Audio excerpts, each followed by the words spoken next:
guys, welcome back to my channel, and today I have a really super cute DIY for you.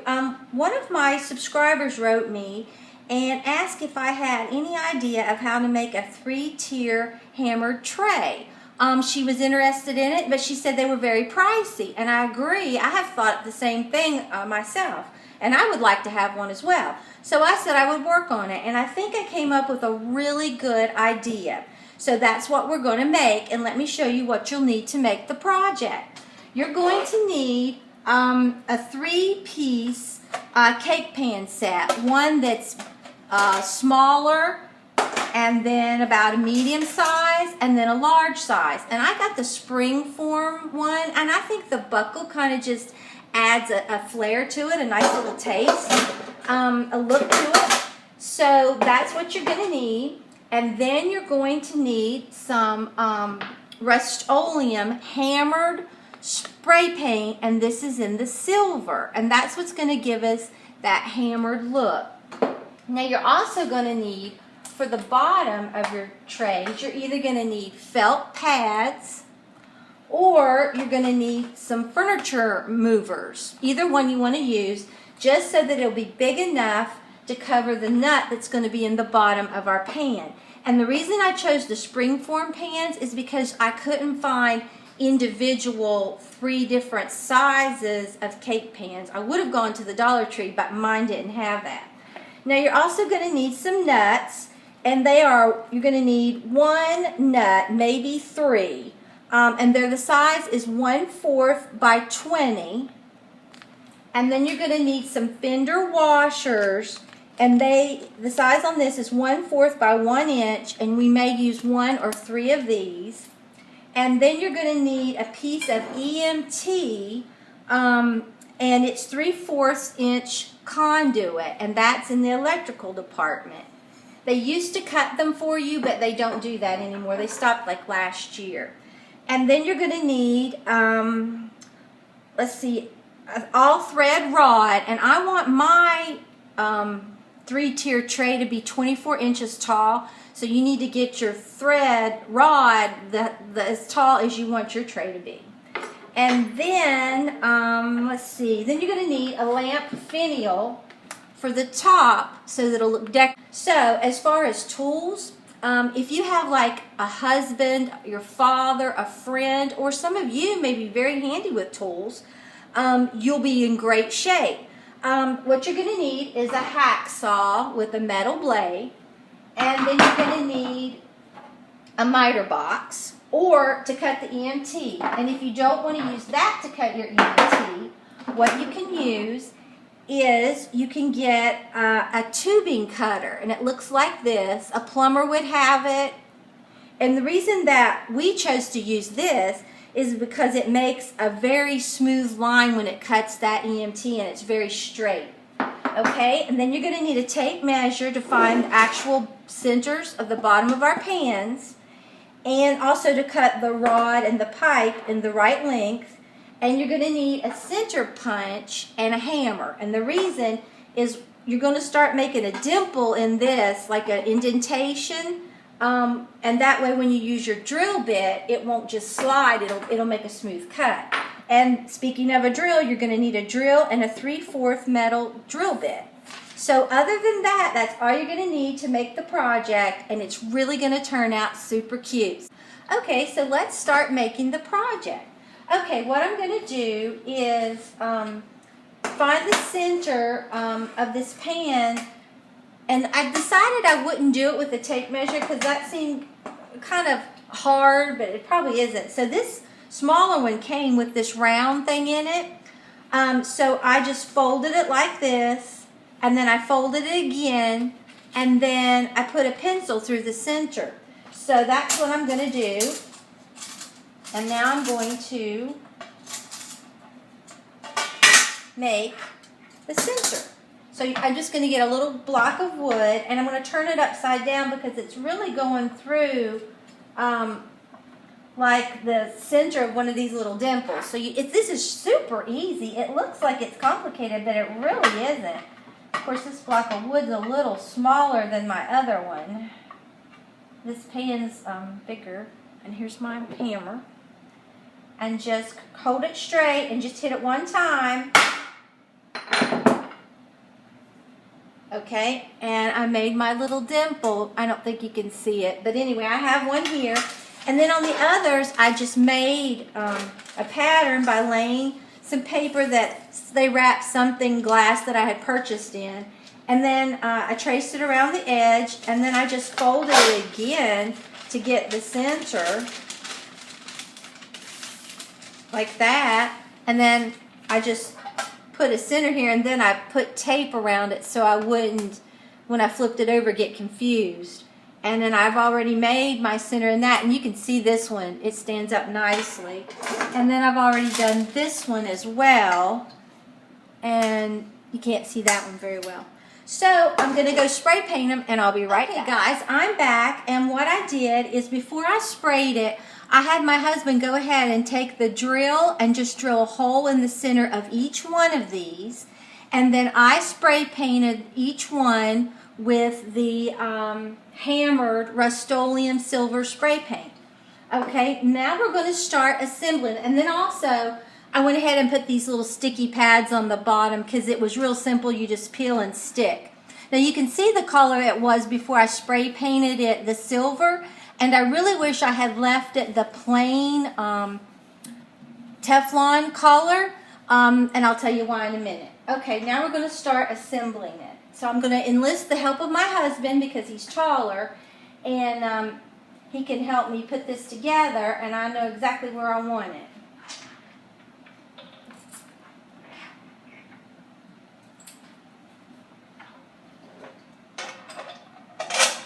And all you do is put that all thread through the, hold on one second, I don't think they can see. All you have to do is put the all thread through the center, put a fender washer and a nut down here on the bottom. And then you just set it down.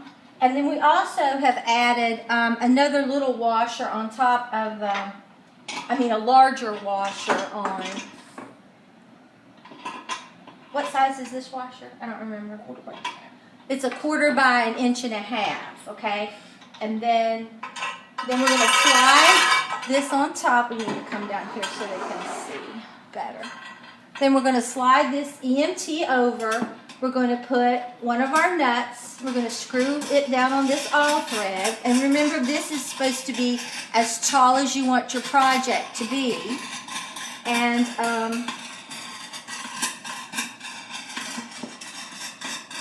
And then what we're going to do is put it all the way down in there a little ways so that it'll be more secure. And then we're putting this washer. What size is that one? 1/4 by regular washer. 1/4. It's a 1/4 inch washer. And then we're going to put this really big washer 1/4 by 1.5 inches. that's a 1/4 by 1.5 inches fender washer over top of that. And then we're just going to put, we're going to slide this on top of that, like that, so it'll be real stable and secure. Then we're going to put the larger washer over top again. And I got to make sure that I have my little latches lined up like I want them.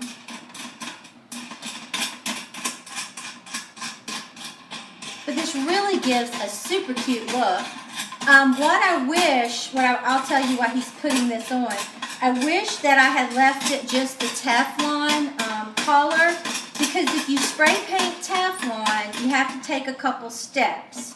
You have to take sandpaper and scuff up the Teflon, and then you need to go to like Home Depot or Lowe somewhere and get some Zap. Now we're going to put the EMT over this. It just repeats. And then wash it with Zap, which is a degreaser, okay? So, and then you spray paint it. So if I had just left it that really pretty color of the Teflon, I wouldn't have had to done any of that. And you could put food on it. Now since I have this spray painted, I really don't want to put food inside this unless I would put a bunch of parchment paper, cut it and put it in the bottom, or I would put doilies on top of that. But I figure I'll probably use mine mostly for decoration. But you can see you just keep stacking. Come over here like that, and then you just keep stacking like that, and before you know it, you have a custom 3-tier galvanized tray. And like I said, if you didn't spray paint it, you could definitely put food in it. But I wanted to tell you, I bought at Lowe's. I'll tell you how much this all cost. I have seen them online for different prices. I have seen them for like $64, not at Lowe's, but you know, Hobby Lobby and different places, like $64, $54, and they just go on up. Now I did see one on eBay that was like, I think it was like 20-some, but by the time you added $9 shipping and handling, and it just wasn't as pretty as this one. So you really, I don't think, can make it any less expensive. Mine total cost was $29.71 to make, which I think is really good. I purchased at Lowe's. I purchased at Lowe's. I got the Finial, which was $4.98. The nuts were 92 cents. The Fender washers were 15 cents. Then a pack of flat washers was $1.01. And then a pack of the Fender washers was $2.12. And Big Lots is where I got my spray pans. And you can see it's a little wobbly still. I think if I had just made it a 2-tier tray, it would have been better. Matter of fact, it's wobblier now than it was.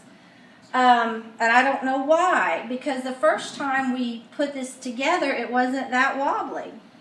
I don't know why, but it's really, really pretty. Let me let you see the top of it. It's really pretty. Oh, I didn't have that tightened at the bottom. I think that's what it was. We didn't tighten that bottom up. I think that might have been it. But that's what that looks like. And then at Big Lots, I got my pans, my Springform pans, and they were $8.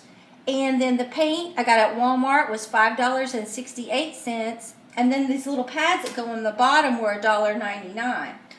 But I really like how it turned out, but it is still a little wobbly on that bottom. And the very first time we did it, it was not that wobbly, and I really don't understand what's going on with it. But anyway, I'll let you get a look at it. It's really, really super cute, I think. So there it is. And I really think it turned out nicely. I really do. Let me move it back some. I think you might be able to see it better there. Like that.